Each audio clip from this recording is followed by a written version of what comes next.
अब हम आ चुके हैं सुरेंद्र पाल जी के पास, जो पट्टी गांव के अंदर ही एक खेत है और इस खेत के पास एक ट्यूबवेल है। हम वहाँ बैठे हुए हैं और सुरेंद्र पाल जी को हमने घर से लिया है और घर से रोते रोते ट्यूबवेल तक आए हैं।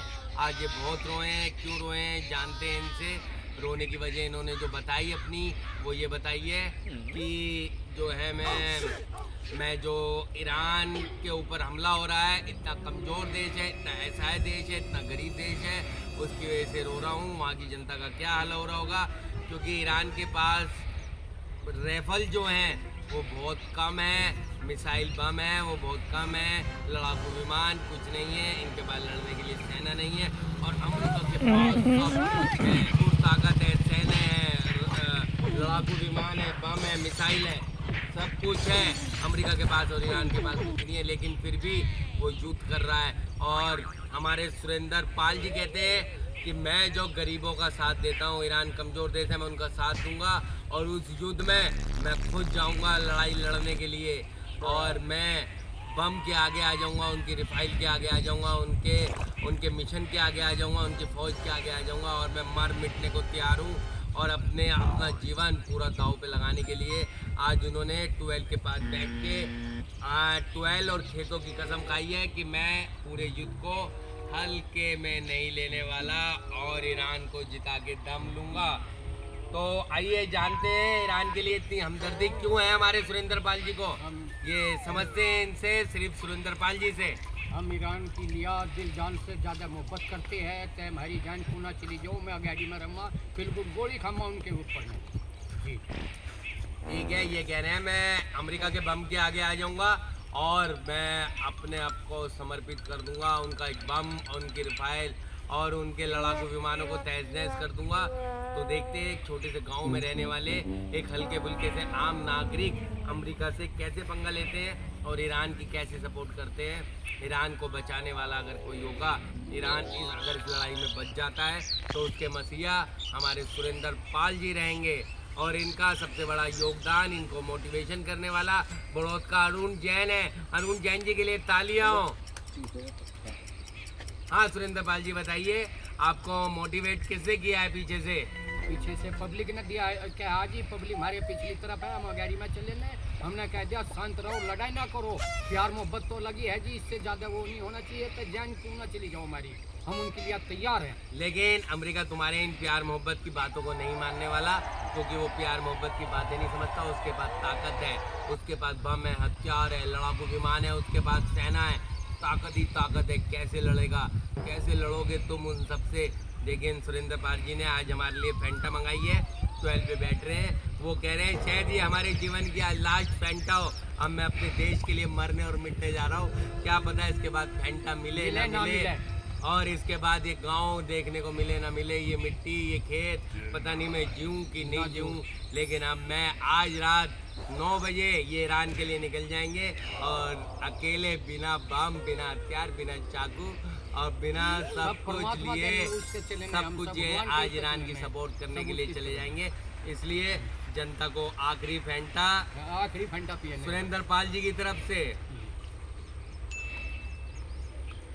हाँ तो अब हम आते हैं, ये आज तो निकल जाएंगे 9 बजे ईरान को बचाने के लिए। तो बाकी अब हम आते हैं किस मुद्दे पे। अब हम आ रहे हैं ये गांव का एक भी दफ़े नज़ारा दिखाया जाए, इतनी हरी भरी नज़ारा कैसे मेरा गांव का दिखाया जाए।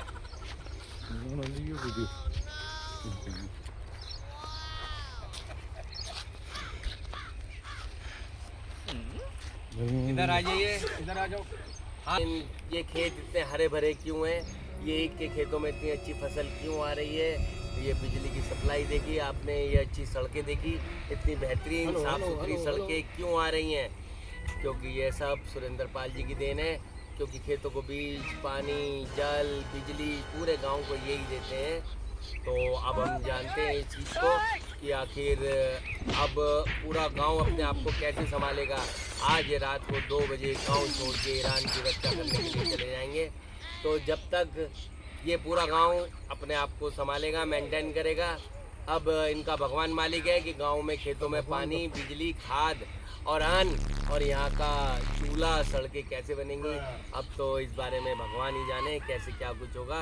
क्योंकि हमारे मसीहा आज हमारे बीच से हमेशा हमेशा के लिए चले जाएंगे और शहीद हो जाएंगे, ये तो पक्का है। शहीद तो होना ही है। इन्होंने जितनी बड़ी भ्रम से ये टक्कर लेने जा रहे हैं तो इनका 1 मिनट भी टिकना वहाँ मुश्किल नहीं है।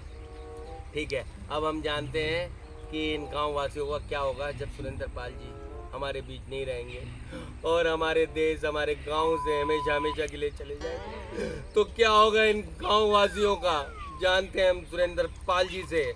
हम जान भी दे देने जी इनके ऊपर चले जाने, फिर हमारे मरने के बाद और भी कोई पैदा होगा, ये कोई भी और हो होगा तो वो लेगा बदला उनसे। सुरेंद्र पाल जी कह रहे हैं मेरे गांव की रक्षा करेगा। मेरे बच्चे जो जाने अनजाने इधर उधर घूम रहे हैं, शायद इनको भी नहीं पता इनके कितने बच्चे कहाँ घूम रहे हैं, लेकिन इनका मानना है कि मेरे कहीं भी जो भी बच्चे जहाँ भी होंगे, जो उनसे भी गांव में शहर में होंगे, वो आएंगे और मेरे गांव की रक्षा करेंगे और मेरे गांव की फसलों को सींचेंगे और मेरे गांव के ट्रैक्टर वो ही चलाएंगे। मेरे गांव की रक्षा करने वाले मेरे बच्चे हैं। तो इतनी बड़ी कुर्बानी सुरेंद्र पाल जी जो देश में आज तक कोई नहीं दे पाया, ये वो कुर्बानी है जो शहीद भगत सिंह नहीं दे पाए, चंद्रशेखर आज़ाद नहीं दे पाए, झांसी की रानी नहीं दे पाई। ये वो आज़ादी, वो देश के लिए कुर्बानी अब देने जा रहे हैं। तो जानते हैं इस आखिरी दफ़े में ये एक भैंस की बुग्गी सामने आ रही है। इस भैंस और बुग्गी वाले के लिए ये क्या कहना चाहते हैं? ये जी सेवा के लिए लग रही है, ये भी साथ देने किसान की है जी। हमारे पिछली तरफ है ये गाड़ी में हम चल रहे सब भगवान की तरफ से, हम पीछे नहीं हटेंगे।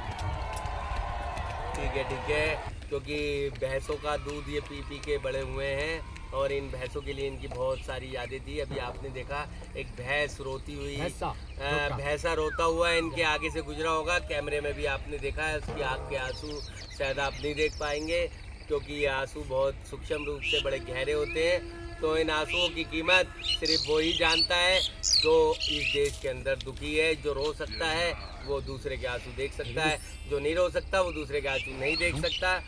तो अब ये भैंस भी रोती हुई गई और एक गांव का एक नौजवान जो कि रोता बिलखता हुआ यहाँ से हमारे कैमरे के आगे से गुजरा है। तो अब जानते हैं उनकी आज की पूरी भरपूर यात्रा। हाँ जी, यात्रा हो सोचन हम पूरी सारी बात सोच रहे थे, हमारी जान क्यों ना चली जाए, हम देश के लिए मर मिटन है। हाँ, ये जान क्यों नहीं चली है, लेकिन सबसे बड़ा सवाल ये है क्या ये जिंदा तो कभी रहेंगी किसी से, क्योंकि ये हमारे देश पे बोझ है और इनके अंदर शरीर में जान, प्राण, सांस तो बड़ी मुश्किल से चलती है। वैक्यूम मशीन से इनकी सांसें चलानी पड़ती हैं, लेकिन बात ये युद्ध की करते हैं फिर भी। ठीक है ना, बहुत बड़ी हिम्मत की बात है ये। गुड़ ना दे सकेंगे लेकिन गुड़ जैसी बात तो करते ही हैं और गुड़ जैसी बात भी करना बहुत बड़ी चीज़ होती है अपने आप में। चलो ठीक है, अब हम जानते हैं और दूसरा कुछ और इनके बारे में समझते हैं।